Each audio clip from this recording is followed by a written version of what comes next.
In December 2024, get ready to face the fact that we're now living in a science fiction reality, in a world far, far weirder than most people imagined. To borrow an image from Slavoj Žižek, consensus reality is about to find that it's already run off a cliff and has nothing but air beneath it. In other words, shit is about to get real. Right now, the world looks to be closer to nuclear war than it's been for many decades. And if you're following the right channels, you'll know that a big UFO flap is currently underway, with a wave of sightings reported at US Air Force bases in the UK. That can't be a coincidence. But that's not all. December will also see the war planet Mars taking center stage. Mars is about to station retrograde, meaning it'll appear to change direction and move backwards through the zodiac. When this happens, the domain of the war planet goes haywire. Plans are derailed, frustration overflows, and we're often forced to re-examine courses of action that we were set on taking. At a time when the world seems closer to the outbreak of World War III than ever before, perhaps a change in direction for the planet of war is exactly what we need. In this video, I'm going to give you a concise lowdown of the major astrological shifts of December 2024, which looks to me like it has the potential to be one of the most dramatic months of the year. So, welcome to another journey into the past to understand the present and the future. First of all, I just want to thank all of you who wrote to me in the last couple of weeks about the video editor position I'm looking to fill and about your election predictions. I've been completely inundated with messages, and unfortunately I can't respond fully to all of them. But if you did reach out, please know that I did read your message and I appreciate you contacting me. Before we get into the forecast for December, let's take a look back at recent events and the astrology that's signifying them. The elephant in the room is the election of Donald Trump, which I discussed in this recent video. If there's one thing the 2024 US election revealed, it's just how difficult it's becoming to figure out what's really going on in the world at the moment. Neptune, the planet of the collective imagination, is completing its journey through mystical Pisces and approaching the very end of the zodiac right now. I'm seeing more and more people reaching for apocalyptic narratives about where the world is heading. And frankly, given some of the events on the ground, that's not exactly irrational. When given the choice between a boring explanation for reality and a fantastical one,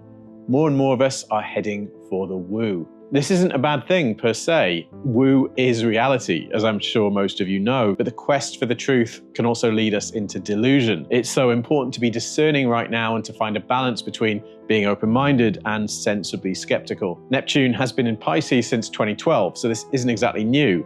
But since May this year, Jupiter, the planet of capital T truth, has been in the sign of Gemini. Jupiter represents the impulse to gather up the whole world within one all-encompassing vision.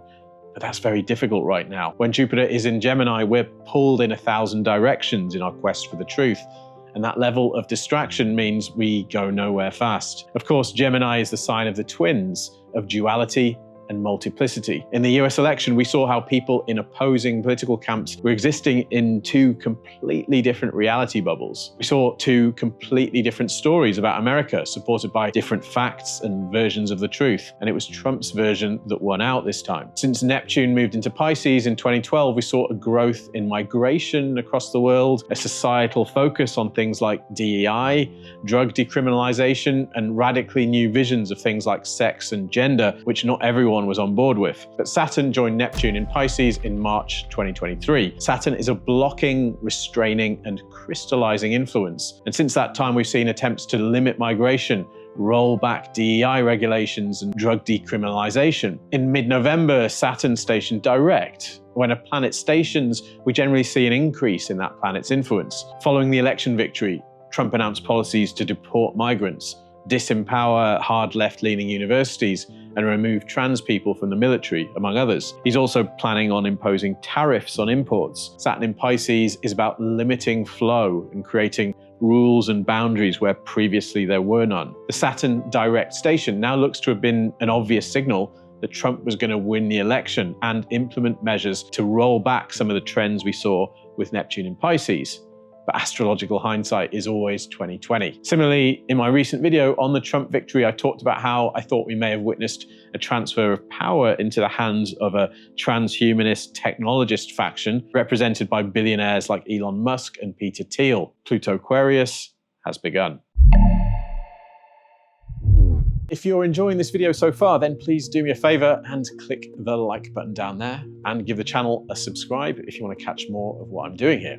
Thanks. Pluto, the planet of power, entered Aquarius on November the 19th, ending a transitional period that began when Pluto first moved into that sign in March 2023. We're truly into the Pluto-Aquarian era now. Just before Pluto made that transition last month, we saw a big escalation in the Ukraine war. North Korea entered the conflict, and the US and UK gave the Ukrainians permission to use long-range missiles against territory within Russia, which they did. Russia responded by firing a new kind of hypersonic ballistic missile at the Ukrainian city of Dnipro. The Oreshnik missile system supposedly flies at 10 times the speed of sound. Are we going to see the revelation of more super weapons in the coming months and years? One of the traditional divisions of the zodiac signs is the Egyptian bounds, or terms, which divide each sign into 5 unequal segments, each assigned to one of the 5 traditional planets, except for the sun and moon. The terms can be thought of as rooms in a house or states in a country. The final Egyptian term of Capricorn belongs to Mars.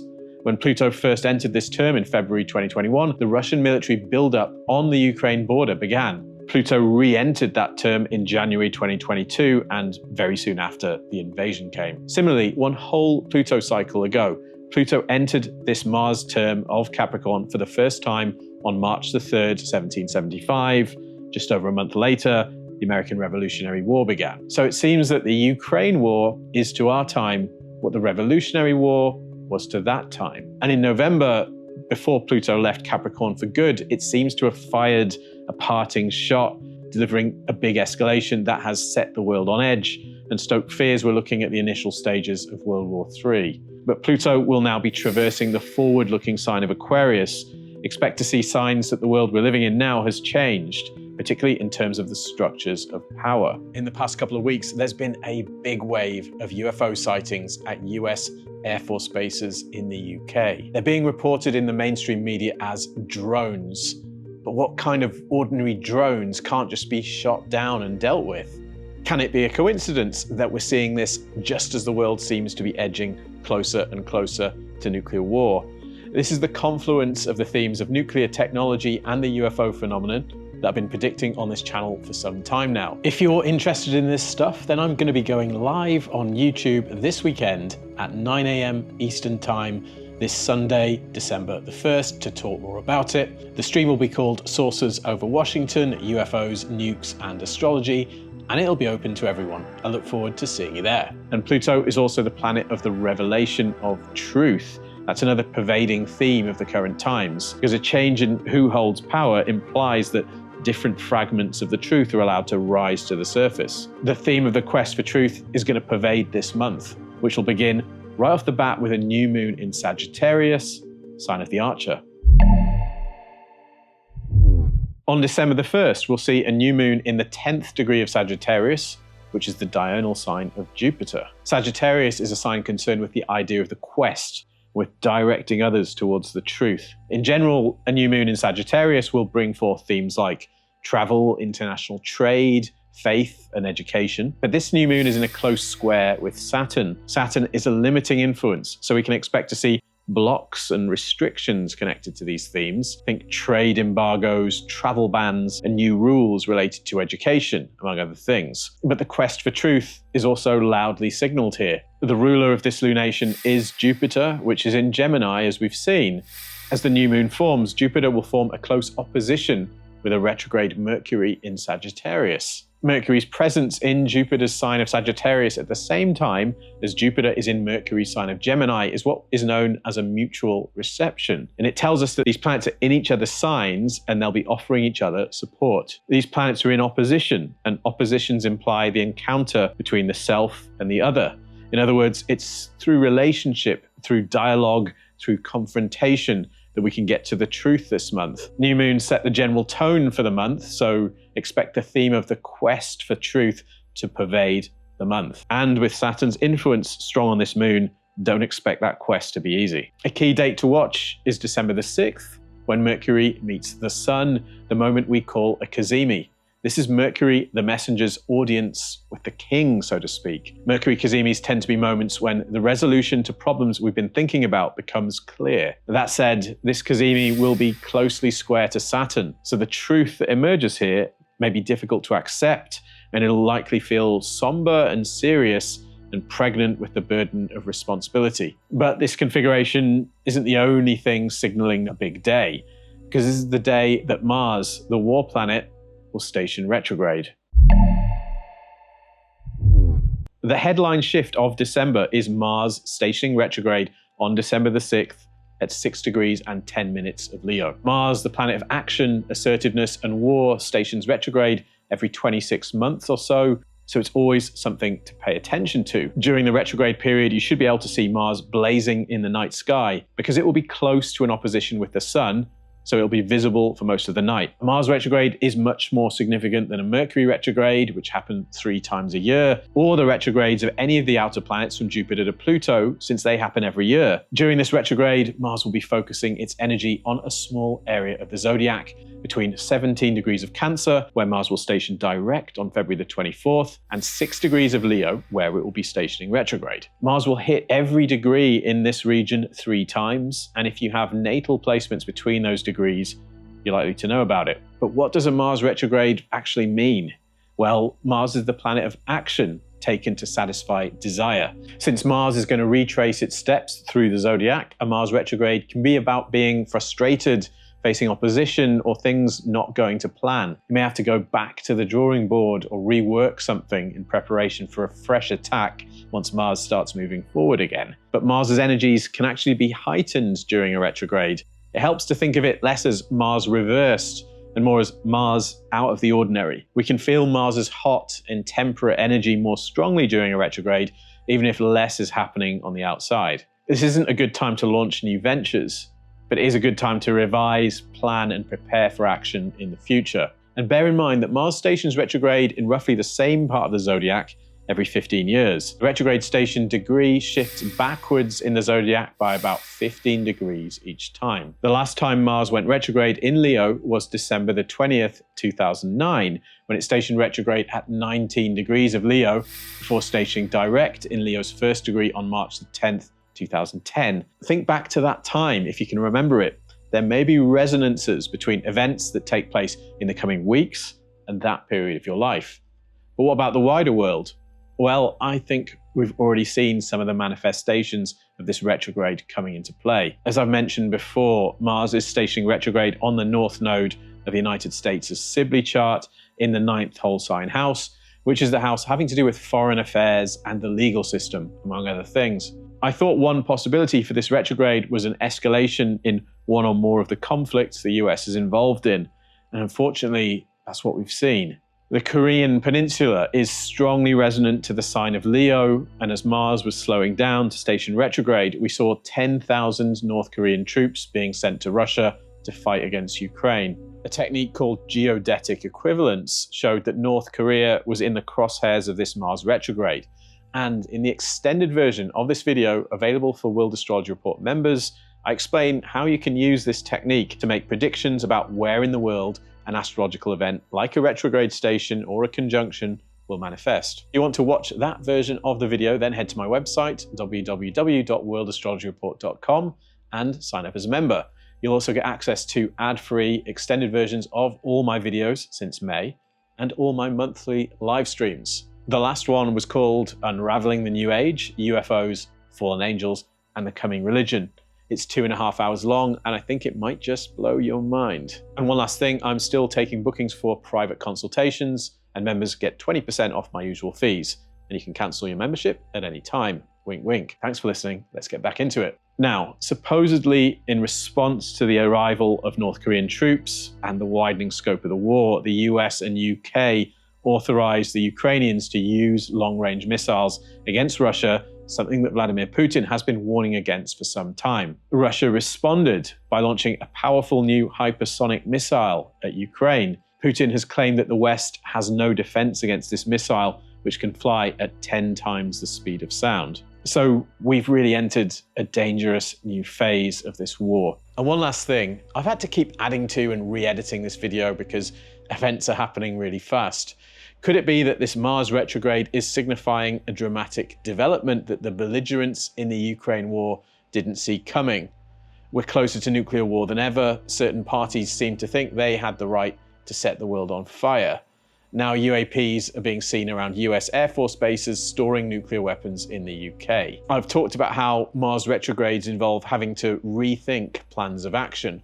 For the belligerents in the Ukraine conflict, this seems to be what's happening, but in the weirdest and most dramatic way possible now. I suspect the Mars retrograde period will see both sides planning new actions that will manifest in the spring of next year when Mars starts moving forward again.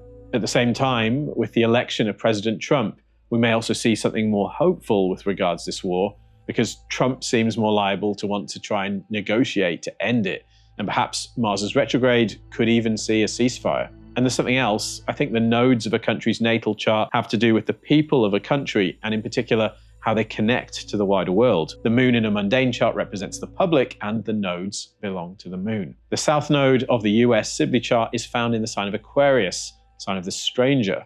The south node is about the past, and bear in mind that this is a country originally populated by migrants and people with beliefs that put them at odds with those around them, like the Puritans. Yet the north node of the chart is in Leo, the sign of celebrity. This is perhaps who the American people have become. Today, the world knows the American people best through Hollywood. Now, Leo is the 9th whole sign house of the US chart, and what are we seeing now? Well, news that US celebrities are moving abroad, or at least threatening to do so as a result of the election of Donald Trump. The 9th house is the house of foreign people and places, as well as the legal system. It's been suggested that many of these moves towards exile may be connected to the Diddy legal cases and some of the crimes that may have been committed at his infamous parties. Keep an eye on this theme in December. So all in all, this looks set to be a chaotic winter. Perhaps the best thing to do will be to get our heads down and just get to work, because that time of year is coming, Capricorn season. On December the 21st, the winter solstice arrives, and so Capricorn season begins. This is the time of year when the nights are at their longest and darkness has thoroughly triumphed against light. At the same time, it's also when light's fight back against darkness begins. Every day from now on, the days will grow longer and the nights will lose ground. Darkness is associated with matter and light with spirit. And so Capricorn has to do with building and climbing in the material world. This is why Capricorn is seen as a worldly, ambitious sign. But Capricorn also looks to the past. Think about how when the new year starts in early January, our first steps are generally in response to what we established over the previous year. Our New Year's resolutions seek to correct what we got wrong over the last 12 months. Ambitious Capricorn is driven by momentum carried through from the past. It's a sign that has a reputation for being worldly and responsible. That said, it's often forgotten that it has a wild side. In traditional astrology, the two primary triplicity rulers of the earth signs are Venus and the moon. So all the earth signs have an inclination towards worldly pleasures. Capricorn is the sign of the goat, after all, not an animal known for its restraint. And Capricorn season is the time of year many of us tend to party the hardest and are then forced by reality to quickly get our shit together. Bear in mind that with Mars retrograde, it won't be a good time to launch new things. Save that for after Mars stations direct in February, or even after Venus retrograde starts soon after that. But I wish you a wild and responsible Capricorn season. And now we're going to change tack and focus on some more mundane concerns. Remember the pandemic? Well, multiple factors are suggesting that this month we'll see revelations about that episode or about the world that was set under construction at that time. On December the 24th, Jupiter and Saturn will make an exact waxing square. This aspect is already in play as you're watching this, but it'll become more and more relevant as we move through the month. The waxing square is a major moment in any planetary synodic cycle, a time when what was begun at the conjunction of those planets starts to meet crises and face challenges. The Jupiter-Saturn cycle speaks to law, governance, and the structure of society. So these are the areas to be looking out for in the news. Now, this cycle began with a conjunction on the winter solstice in December 2020, when the first COVID jabs appeared. They were accompanied by digital control systems aimed at managing people's movements at an international level. This was a time when digital systems took primacy. Events around that time are pointers towards what this cycle is going to be about. I think that this Jupiter-Saturn cycle will have to do with attempts to implement technology-driven mechanisms of global governance and control. And the threat of disease, real or imagined, may well continue to be a driving factor in how this system is put in place. Now, December will see the second of 3 exact squares between these planets. The first came in August 2024. On August the 14th, with Jupiter and Saturn almost exactly square, the WHO declared monkeypox a public health emergency of international concern. I wouldn't be surprised to hear more about other disease outbreaks, such as bird flu, in December and January.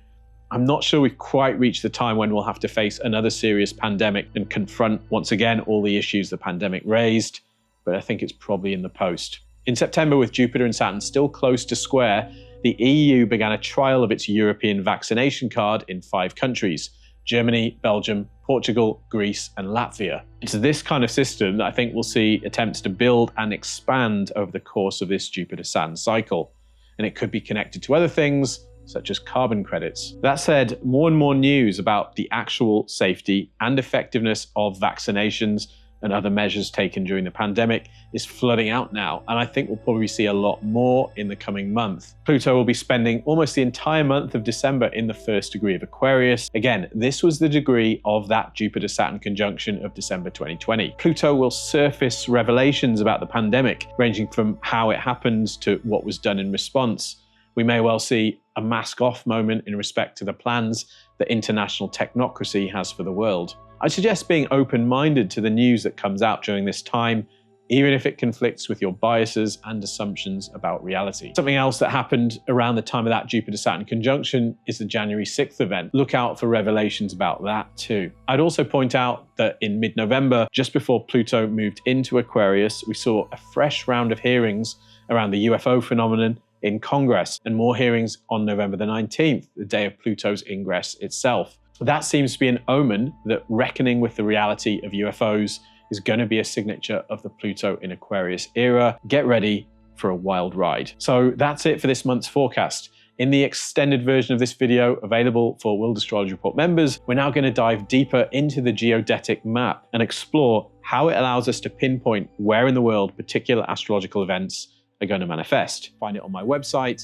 That's it for this month's forecast. Thanks, and see you next time.